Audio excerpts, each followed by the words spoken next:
Шаардын жетекчилиги бүгүнкү күндө эл күнүгө бетме-бет келген бала бакча, таза суу, электр менен камсыздоо, коммуналдык шарттарды жакшыртуу көйгөйлөрүн тезинен чечүүгө өзгөчө көңүл бөлгөнү байкалат. Ош шаарындагы социалдык маселелер четинен чечилүүдө. Каланы өнүктүрүү программасынын алкагында бир катар билим мекемелери курулуп, колдонууга берилип жатат. Шаарды замандан артта калтырбай алдыга жылдыруу үчүн чечкиндүү план иштелип чыккан.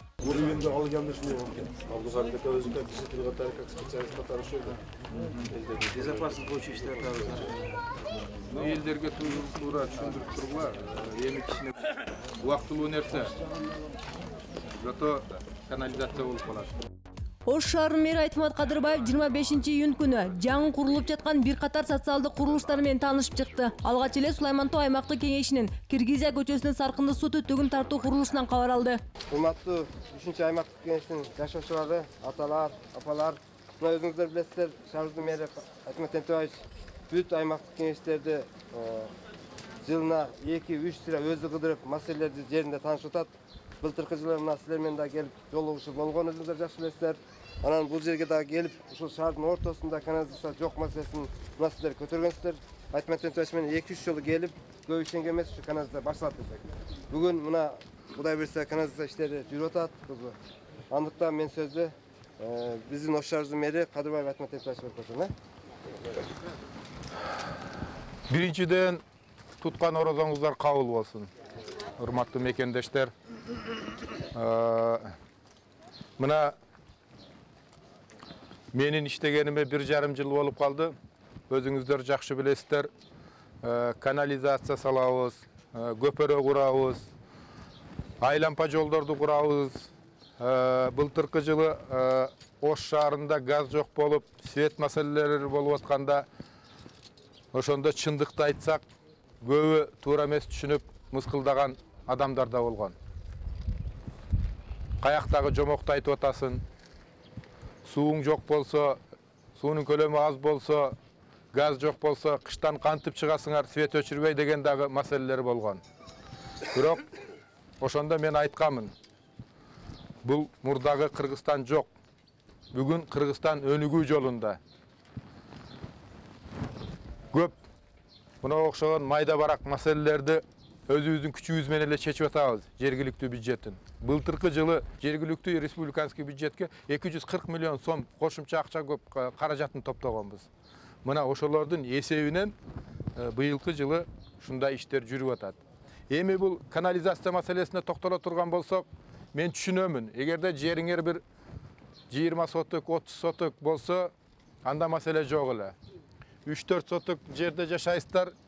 Анан ошол жерде септик үйүңөрдүн алдында биринчи жагы бул коопсуздук маселеси да турат. Анан экинчи жагы ошол мындай бир жагымсыз жыт да чыгып турат. Өзү шаар деген биринчи ошол шаар статусун менен ал биринчи канализациядан башталыш керек. Сөзсүз түрдө ошол жерде канализация болуш керек. Мына былтыркы жылы 3,4 километр канализация жумуштарын бүтүргөнбүз. Ошо Саркынды сууларды жөнгө салыш боюнча. Быйыл мына ушул силердин аймактык кеңешиңиздерде ушул жумуштар аткарылып атат. Андан сырткары мына Фирганский көчөдө биз уже канализация жумуштарын ошол жерде бүтүрдүк. Кудай буйруса, мына кыска мөөнөттө 3 жыл болобу, 4 жыл болобу шаарды толук мына канализациялар менен биз камсыз кылышыбыз керек. Антпесек болбойт туугандар. Мына ошол максатта жасалып жаткан иштер. Мына өзүңүздөр күбө болуп атасыздар. Мактанбаш керек. Биздин өзү негизги милдет, негизги максат шаардыктарга сапаттуу кызмат көрсөтүү болуп эсептелет. Мына Кудай буйруса, мына ушунун бүтүрүш мөөнөтү канализациянын август-сентябрь айларына болсо, мына мен азыр айтып атамын, кана УКСтын жетекчиси. Мына ушул июль айына Кудай буйруса бүтүрүп берет ушул жумуштарды. Эгерде ошол ынтымак болсок, бирге болсок, бул окшогон жумуштар бүтөт. Мына мен көбүнөн сурап таанышып атамын. Канализация маселеси бүгүнкү күнгө чейин элдер тарабынан көтөрүлүп келген, бирок бул ачуу чындык, эч ким буга көңүл бурган эмес. Ошондой эле мына шаарыбызда газ маселеси мындай бир орчундуу орунда турат десек жаңылышпайбыз. Мына жапалакка быйыл газ киргизип атабыз. Өмүрүндө жапалакта газ болгон эмес. Мына пятилеткага газ киргизип атабыз. Ушуга окшогон мындай бир жакшы алгылыктуу иштерибиз көп. Эң негизгиси бизге эмне керек? Ынтымак, биримдик, тынчтык керек. Жолугушуунун алкагында бул аймактын тургундары кала башчы менен пикир алышып, өздөрүнүн суроолорун берүүгө да үлгүрүштү. Азыр келип, мурдагыдай алдап, абишат этип кете турган мери жок. Мен колумдан келсе жасаймын, колумдан келбесе жасай албайм деп эле айтамын. Ошон үчүн алдаганга болбойт. Канализация түтүктөрүн орнотууда 1 чакырымдан ашкан курулуш иштери ушул айдын башында башталып, учурда кызуу жүрүүдө. Курулуштун жалпы сметалык баасы 6 миллион 800 миң сом. Тендердик баасы 4 миллион 889 миң сомду түзүп, жергиликтүү бюджеттен бөлүнгөн. Курулуш иштерин август айынын аягына бүткөрүү пландалган. Аймактык кеңешине больной вопрос. Уже эпидемия чыга турган болуп калганда, биздин мэрimiz шуну демилгеси менен канализациябыз менен баштанып кетти. Куда каласа мана токтотмай, жакшы бригаделер иште аткарып атат. Кандайсыздар, саламатсыздар, саламатсыздар. Саламатсыздар эжелер, кандайсыздар? Байрамыңыздар менен. Оразалар кабыл болсун. Кандайсыздар? Саламатсыздар. Саламат. Сиздер. Кандайсыздар? Саламатсыздар, саламатсыздар. Кандайсыздар? Кандайсыздар? Салам алейкум. Акыркы жолу жолугушканда быйыл февраль айында жолугуштук, ушул парк капиталдык ремонттон өтөт деп айттым эле. Көпчүлүгүңүздөр колдодуңуздар эле. Анча-мынчалар ишенбеди эле. Мына бүгүн капиталдык ремонттон өтүп жатат, иш кызуу жүрүп атат. Кудай буйруса, бир август айына ушул парк сиздерге колдонууга берилет. Өзүңүздөр жакшы билесиздер, буга чейинки парктын акыбалыны. Бул жерге парк эмес, чындыгын айтканда адам кириштен коркот эле. Мына эми Кудай буйруса да бир ай, 1,5 айдын ичинде бүтүп калат. Бүтүп калса, мына ушул жерде кенен эс алууга мүмкүнчүлүк түзүлөт. Өзгөчө мына жаш балдарга дагы ошондой балдар ойной турган аянтчаларны куруп атабыз. Кароосуз калган Ататүрк сейил багы август айында колдонууга берилет. Кала башчысы Айтмамат Кадырбаев тиешелүү жетекчилер менен биргеликте сейил бактын оңдоо түзөө иштерин жайынан көрүп кайтты. Мына Анар, Төлөйкөн, Ак Тилек, Кичи райондорун ушу келип эс ала турган жер жок экен, парк жок экен. Эгерде ушул паркты бүтүрүп, ошол ишке бере турган болсок, бир топ Кудай буйруса, бир топ көйгөйлүү маселелер чечилет. Мен айтып коеюн, эми бул ачуу чындык, Кудайдан үмүтү жоктор ушул жердеги паркты мына өдөсү жагынан, жогору жагынан 2 участокты үй салганга берип жибериптир. Мына туалет сатылып кетиптир. Тиги столовой сатылып кеткен.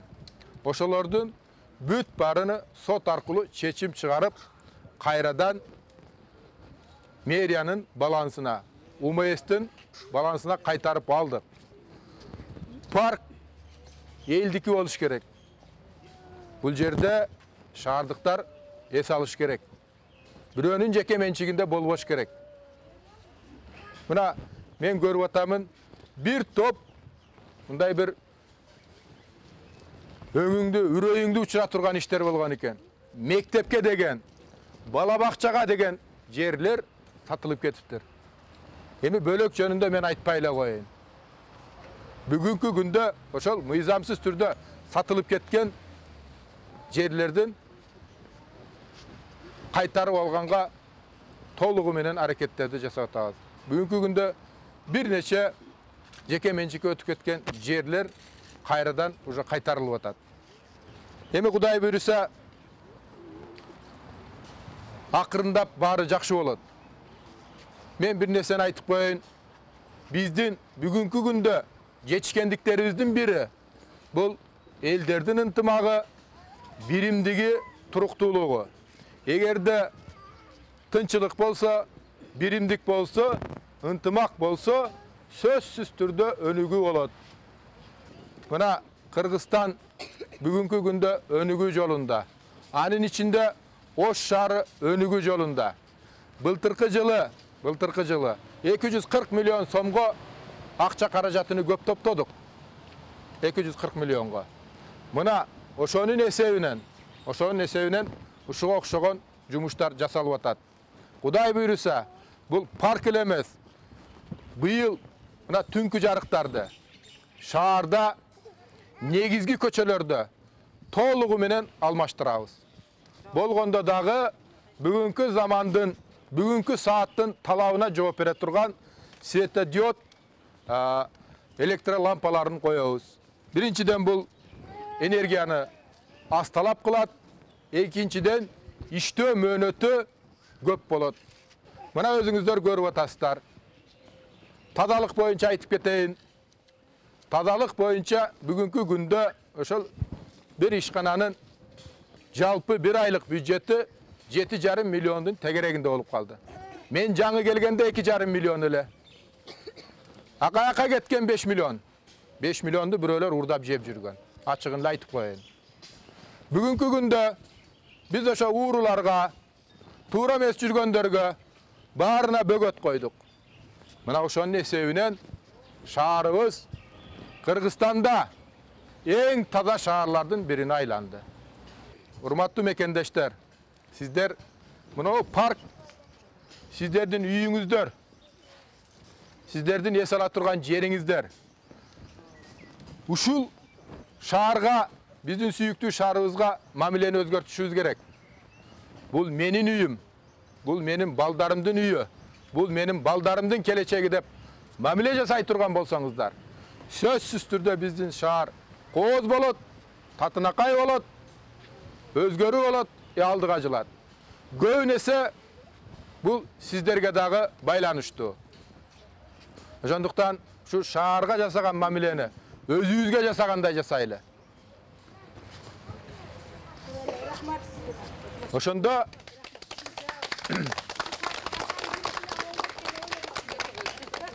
эми Кудай буйруса парк бүтөт. Мен айтып атамын. Мына биз күндө тазалап атабыз. Өзү тазалаган жер таза болбойт. Булгабаган жер таза болот. Ошондуктан кичине шаарга болгон мамилени үйүңдө килемиңдин үстүнө түкүрбөйсүң да. Килемиңдин үстүнө мусорду таштабайсың да. Мына бул жерди дагы менин үйүм. Могул жерде килем төшөлүп турат деген элести көз алдыңардан ар дайым жүгүртүп тургула. Ошондо бизде жакшылык болот, жетишкендиктер болот. Рахмат сиздерге. Жалпы аянтта 14 000 метр квадратты түзгөн сейил бактын курулуш иштери ушул жылдын март айында башталып, учурда 70% бүтүп калды. Бул жерде эс алуучулар үчүн бардык шарттар түзүлөт. Заманбап үлгүдөгү олтургучтар орнотулуп, мыкты жарыктандыруу, балдар аянтчасы, бассейн, коомдук даараткана жана башка ыңгайлуу шарттар болот. Учурда тургундар ыраазычылыктарын билдиришип, сейил бактын бүтүшүн күтүүдө. Бул жерде проекти 14 миллион жасалган проект. Анын арес программасы жана мэрия тараптан каржыланып, быйылкы жылдын февраль айында тендер өткөрүлгөн. Тендерден биздин Аот Акбатай ишканасы 11,5 миллионго утуп алганбыз. Ошонун негизинде биз иш алып барып атабыз. Азыркы мезгилде иштин, жумуштун 70% бүтүп калды. Бул жерде бизге негизги ишибиз бул брусчатка басуу, ограждение тосуу жана ирригация, лотокторду коюп ирригация. Мына кошумча жумуш аркылуу мына туалетти көрүп атасыздар, каралбай калып кеткен. Ушул дагы объект, ушул чогуу мына объекттен толук бүткөрүлөт.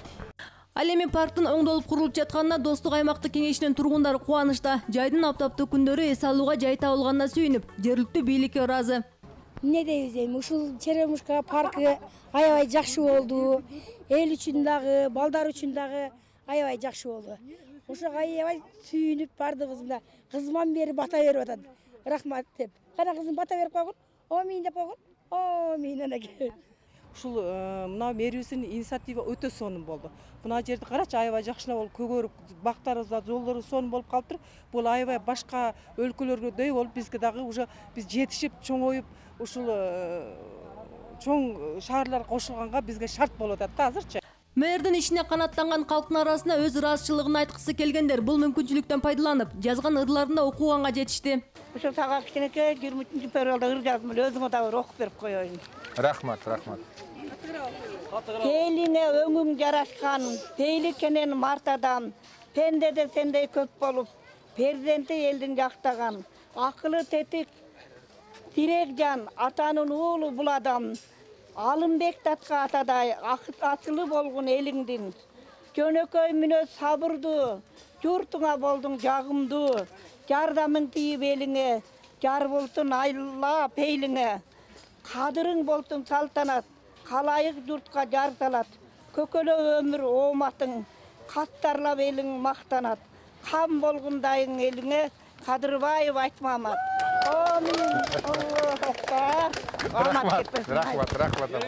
Рахмат. Андан соң кала башчы Айтмат Кадырбаев көлөмү 6000 куб болгон суу резервуарынын курулушунун жүрүшү менен таанышты. Кыргыз Республикасынын президенти бөлгөн жана чет элдик гранттын эсебинен суу кампаларынын курулушу бүтсө, шаардагы бир топ суу көйгөйлөрү чечилет. Бул азыр биз куруп аткан резервуардын баягы артыкчылык жагы жер аябай просадочный болгондуктан грунт. Biz айла жок свайный фундаментке барганга туура келди. Галишиктен чыгышка бизде 49 свай болуп чыкты. Диаметри көрүп турасыздар, миңдик болгон диаметрден 49 свай. Чукурдугу тереңдиги 20 метрден, орточо эсепте 20-22 метрден чыгып атат. Бүгүнкү күндө жалпы жумуштардын ростиктери куюлуп бүтүп, бул жерден анан кийин армировка болду түбү. Азыркы бүгүнкү күндө менин резервуардын түбү куюлуп бүттү. 3 катмарда. Азыр өзүңүздөр көргөндөй бетонду уход деп коебуз, бетонду карап атышат. Бетон качан өзүнүн тыгыздыгын толук алып бүткөндөн кийин дубалдары монтаждалат. Буга чейин оңдолбогон Оштогу сууга суу агуучу арыктардын калыбына келтирүү иштери да кызуу жүрүүдө. Жол жээгиндеги арыктарды кайрадан оңдоп чыгуу 5-июнда башталган. Быйылкы жылга проекти болгон, мэриядан акча бөлүнгөн. Айтмамат Тентибаевичтин бул личный демилгеси болгон. Азыр Курманжан Датка көчөсүнөн Чапаевка барабыз. Чапаевден бурулуп Сүйүнбаевка, Горкийге бардыр. Горкийден Сүйүнбаевка чыгабыз. Эң источникти ошол жерден алып келебиз. Азыркы мезгилде биз мына 5-июнда баштаганбыз.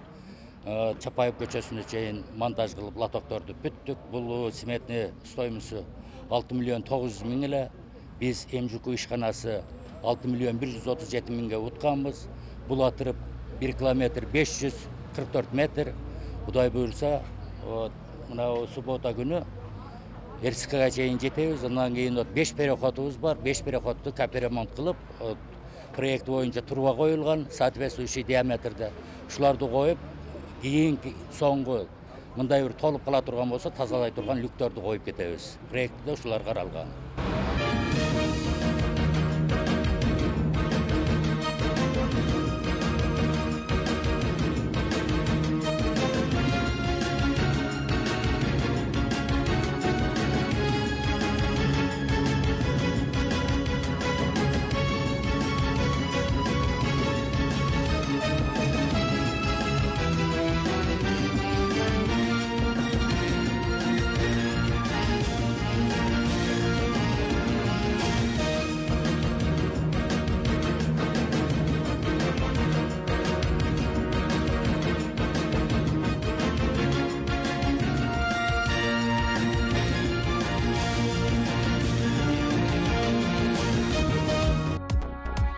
Ага улайла Айтмат Кадырбаев Достук кичи районундагы Пятилетка айылында курулуп жаткан балдар бакчасынын курулуш иштери менен таанышты. Каладагы бакча тартыштыгын эске алган жергиликтүү бийлик жылда жаңы бала бакчалардын санын көбөйтүүдө. Бул курулуш 2016-жылы бүткөрүлүп, наристелерди кабыл ала баштайт. Өткөндө ушул бала бакча боюнча, газ боюнча, түнкү жарык боюнча, анан канализация маселеси боюнча 4 маселе коюлган. Мына бала бакча Кудай буйрса башталды. Түнкү жарык шаарды быйыл толугу менен түнкү жарыктарын алмаштырып чыгабыз. Ошол шаардан чоң көчөлөрдөн чыккан ошо түнкү жарыктарды, прожекторлорду ушундай экинчи көчөлөргө коебуз. Кудай буйрса бул багытта да жакшы иш жүрүп атат. Андан сырткары газ маселеси боюнча проблема болгон, көтөрүлгөн. Газга быйыл ошо акча каражатын бөлдүк. Kanalizasiyaga da böldük. Bирок kanalizasiya maселеси ошол ушу силерден экинчи точкага, ошол негизги точкага жетиш бул кыйын болуп атат. Сиздер ушул жерден бир көңүл буруңуздар. Ушул 90-120 месталуу садиктерди буга чейин 44-43 миллион, 50 миллион сомго чейин сомдун тегерегинде бүткөрүп келген. Мына ошол 120-90 орунду садиктер негизинен 22 миллион менен 25 миллиондун тегерегинде бүтүп атат. Бул эмнеден болуп атат? Мен келгенде эле айтканмын. Уурулар болсо колуңарды кыркамын деп. Bir sadiktин ордуна 2 садик бүтүрүп атам аксакалдар. Бул силердин акчаңар. Кудайдан үмүтү жоктор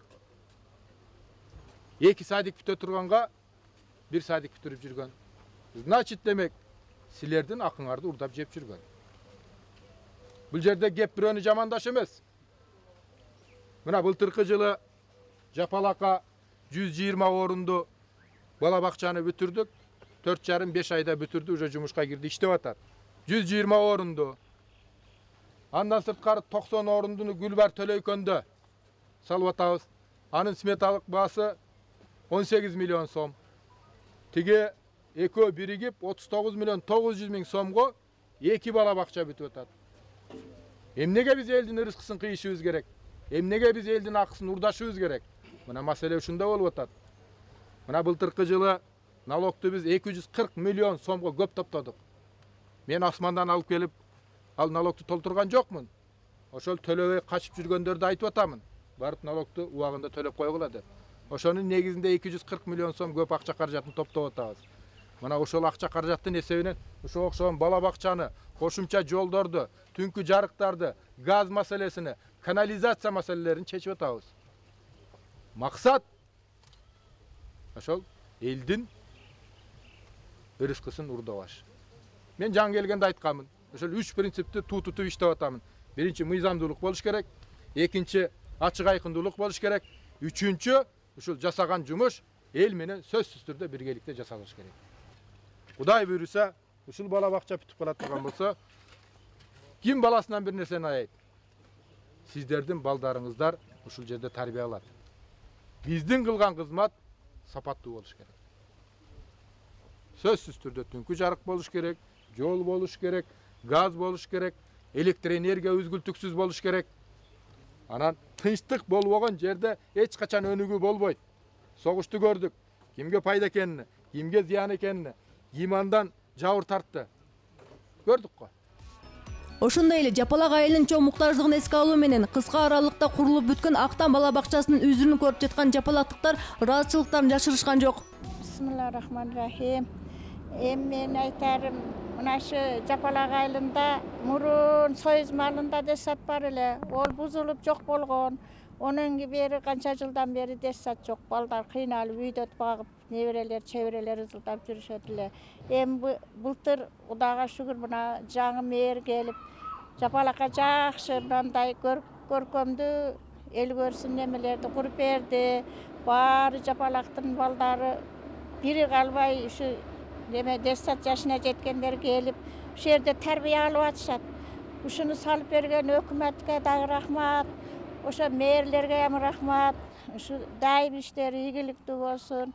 Бизге окшогон карыяларды ham сыйлап атышат, көрүп атышабыз баарын. Жакшы эми. Мынашы Жапалак айылы ham Курманжандатканын жери жакшы болду. Каттан окат жолунда нары бери өткөндөр баары рахмат айтып өтүп атат. Мен айтарым ушул бала. Бизге мына ушул садик бир 40 жылдан бери садик болгон эмес бизге. Жапалак айылына. Ушул азыркы мэр биздин Айтмамат Кадырбаев. Ошонун демилгеси менен бизге мындай заманбап садикти куруп берди да. Бул жерде эл дагы аябай бардыгы ыраазы болуп, ушу бала чакабыз садикке барбай эле чоңойду эле деп мынандай окшогон эжелер. Эми жаштар баары эле шаарга алып кетип, ак тилек алып кетип, ошондой кылып атты эле. Эми мына Кудайга шүгүр, балдар, неберелерибиз садикке келип, неме кылып атат. Озгур айылынын тургундары жыл башына шаардын мэри Айтмат Кадырбаев менен болгон жолугушууда балдар бакчасына муктаж экендиктерин айтышкан. Жашоочулардын суроо талабын канааттандыруу максатында кала башчысы тиешелүүлөргө тезден балдар бакчасын курууга тапшырма берген эле. Учурда айылдыктардын талабы орундалып, Ош шаардык капиталдык курулуш башкармалыгы тарабынан 2 кабаттуу 100 орунга ылайыкташкан заманбап балдар бакчасынын жер пайы даярдалууда. Бу жерде ошол подрядчик өзүңүздөр деле балдарыңыздар. Ошол элиңе уят болбой, tez aran içinde sapattığı kılıp pütürüp erde vatamın. Aran Kuday buyurursa kaçan pütürüyoruz? Aytыңызчы мына elin alında? Октябрь bitiyoruz. Yok 5. oktyabr kadar. Şahar gününe bütürüp verem de vatat. Buna özüңөрдүн baldarыңар çıkıp şul eldin bir akçasını urdap jebeyle şul sapattığı kılıp pütürüp vereyle dep 23 milyon kılıp pütürüp verip vatat. Jarım basına. Bizde hazır şunday bir tendensiya getdi. Oşol 40 milyonluk, 50 milyonluk kurula turgan sadiklerde oşol 22 milyon, 23 milyon tegereginde ele bütürüp atabız. Mına былтыр Japalakka oşol 22 milyon 900 mingge bütürüp bergen uşul kampanya. 4,5 ay, 5 aydın içinde 120 orundu bala bakçаны.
Mına Kuday buyursa tüştük aylampa jolu bütöt.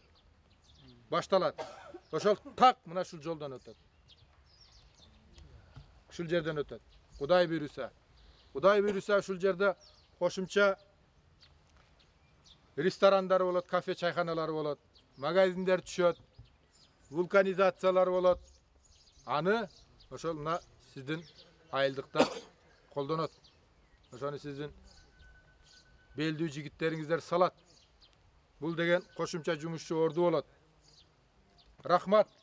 Mına uşul жерди berip, uşul gelечекке bizdin baldarыбыз, gelечек muğundarыбыз uşul жерден татыктуу tarbiya alsın dep mına jeringizlerdi berip atasыздар. Мындай мисалдар bizde көп болуп атат. Mına Gülbar Tölöken ayılında jana аксакалыбыздын аты ким биле? Казаков Жаңыбай өзүнүн 60 соттук үлүшүнү ошол gelечек muğundarга деп бала бакча куруп алгыла деп өзүнүн үлүшүн берип салды. А бул жерде туура түшүнүңүздөр, бир теке талаш болуп атат. Ош шаарында бала бакча менен 30% гана камсыз болгон. Бала бакча сала турган жерлер көп. Ошондуктан баарыңыздар бир эл, бир жерсиздер. Мындай бир муназага келип, ушундай спорду, талаш тартышты токтотуңуздар. Анан эгер ошентип талашып неме кылып жаңжал чыгара бере турган болсоңуздар, бул акча бөлөк жакка кетип калат. Ошол жагында караштырыңыздар. Ушул жерде менин балам келип тарбия албайт. Же бунун баласы келип тарбия албайт. Же тиги жигиттики тарбия албайт. Ушул жерде сиздердин балдарыңыздар тарбия алат. Бул жолду эми мен Американы ачпайын. Бул Союзу мезгилинде ушул жол пландалган. Бирок экинчи жагы эч ким эске алган эмес. Бүгүнкү күндө Ош шаарында официалдуу статка таяна турган болсок, 64,5 миң автотранспорт катталган. А бирок күнүнө 140 миңден 150 миңден автотранспорт кирип чыгып атат. Бут коерго жер жок болуп атат. Пробка деген маселени билбейт элек. Бүгүнкү күндө ошол пробка деген маселе чыгып атат. Ошолордун баарын чечиш үчүн ынтымак керек. Биздин балдарыбыз мектепке барбай эле, садикке барбай эле мектепке барышты. Азыр неберелерибиз шаарга ташып атабыз.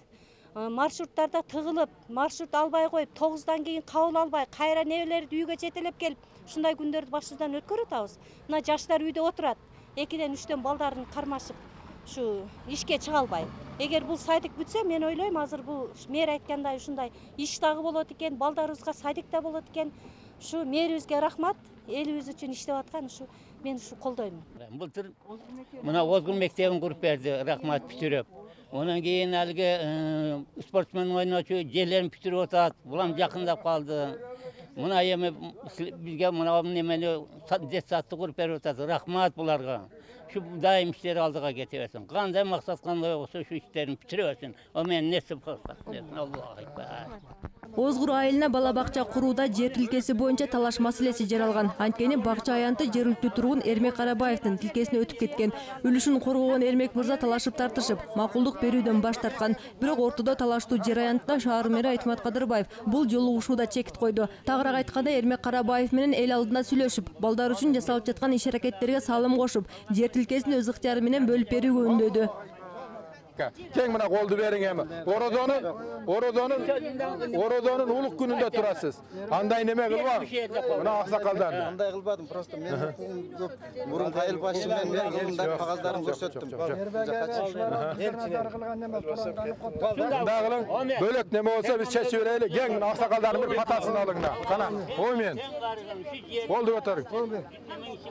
Allah ekber. Ош шаарынын Достук аймактык кеңешинин 215-кварталындагы жер тилкесинен газ түтүгү өткөндүгүнө карабай, турак жай үчүн кезинде жоопкерчиликсиз жетекчинин айынан мыйзамсыз берилип кеткен. Одоно мыйзам бузуулар менен коштулган мэриянын токтомунун акыбетинен резиденция турак жай массивиндеги 8 көчөнүн, 215 кварталындагы 22 үйдүн жана Турандагы 300 кожолуктун тургундары, ошондой эле Төлөкөндөгү шаардык төрөттүү үй жалпысынан 3000ден ашык абонент 3 жылдан бери газсыз отурган. Карабаган бир жоопкерчилиги жок bir кызматкерлердин эсебинен 3000ден ашык абонент 3 жылдан бери бүгүнкү күндө газсыз отурат. Мындай болбош керек. Мына мен азыр эле айтып келе атамын. Ушундай бир жоопкерсиз кызматкерлердин айынан айрым бир аймактык кеңештерибизде бала бакча жок, мектеп жок. Ошол бала бакчанын ордуну, мектептин ордуну ошол жеке менчикке сатып берген. Мына ошонун натыйжасында же мектеп жок, же бала бакча жок. Мына ол жерде болсо 3000ден ашык абонент газсыз отурат 3 жылдан бери. Бул ачык эле айтайын, булар элдин душманы. Булар келечектин душманы. Коррупцияга ошол түп тамырынан бери малынгандар. Буга окшогондорго биздин коомдо орун жок. Ар ким өз жазасын алыш керек. Мыйзам алдында жооп бериш керек. Мындай терс көрүнүштөр Кудай буйрса мындан ары кайталанбайт. Мен дагы бир жолу кайталап айтып коеюн. Башында келгенде айтканмын. 1 сантиметр жерди саттырбаймын деп.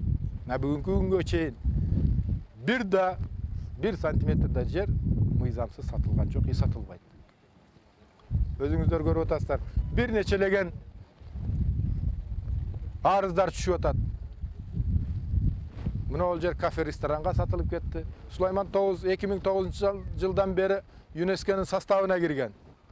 Бирок ошонун тегерегине бир нечелеген мыйзамсыз курулуштар курулуп кеткен. Бүгүнкү күндө ошол сот системасы дагы туура эмес иштерди алып барып атат. Ошол балык башынан сасыйт деп бүгүнкү күндөргө мен ошо сотторго кайрылып айтып коеюн. Ушул жерде Ош шаарында 500 000 калк жашайт. Бул жерде 500 000 калктын кызыкчылыгы турат. Какой-то бир-эки адамдын кызыкчылыгы үчүн деп кичине мындай бир акчага алданып, ошолорго бүгүнкү күндө ошолордун пайдасына чечип берип койгон мезгилдер дагы болуп атат. Бирок булар менен биз Кудай буйруса до конца күрөшөбүз. Биздин кылган кызматтын өзүрүн шаардыктар көрүш керек. Эми ойлоп көрүңүздөр, 3 жылда 3000ден ашык адам газы жагып отурса, рахмат дагы ушу 3 жылдан бери чыдап атат экен. Мындай көрүнүш болбош керек. Мен дагы бир жолу айтып коеюн. Бул келечектин шаардыктардын душманы деп ачык айкын айтууга болот. Мына былтыр 9 айга жакын газ жок болду шаарда. Эмне гана болбодук? Эмне гана сөздөр чыкпады? Туурабы? Биз өзүбүз күбө болдук. Бирок рахмат сиздерге. Баарыны түшүнүү менен, чыдамкайлык менен мамиле жасап, ошол газы жок кыштын тең жарымын өткөздүк. Бирок бүгүнкү күндө баары бар. Ушул мезгилде биз өзүбүздө дагы кичине мындай бир упущение болгонда, эгерде ушул жерлер берилип атканда, ошол жерлерге ушу газотурбопроводдун үстүнө үй салынып атканда, баары ушундай жапаттырмак чыгып туруп, биргеликте кирише турган болгондо мындай көрүнүш болмок эмес. Мына канча миллиондогон сомдор азыр бүгүнкү күндө Ош шаардык мэриясы зыян тартып атат. Сиздер ушу шаардын тургундары, шаар сиздердики. Баарыңыздар аракет кылыңыздар ушундай мыйзамсыз көрүнүштөргө. Ар бир мындай бир кичине мындай бир мыйзамсыз ручканын бир кичине сыясы кеткен жерге биз миллиондогон акча каражаттарын кайрадан сарптап атабыз. Чогулган калктын арасында качан газ берилип калат деген суроого кала башчысы жакын карада келип калат деп жооп берди. Учурда 1 километр 56 метр узундуктагы газ түтүгүн коопсуз тараптан кайрадан орнотуу иштери кызуу жүрүп жатат. Амир Темурдагы 95 орунду балдар бакчасы эгемендик күндүн урматына ачылат. Курулуш иштеринин тендердик баасы 42 миллион 778 миң сом. Тендер 2012-жылы өткөн. 2 кабаттуу бакча 95 орунга ылайыкташкан. Курулуштун сапаты менен жерине таанышкан кала башчысы жүрүп жаткан ишти өз көзү менен көрүп чыкты.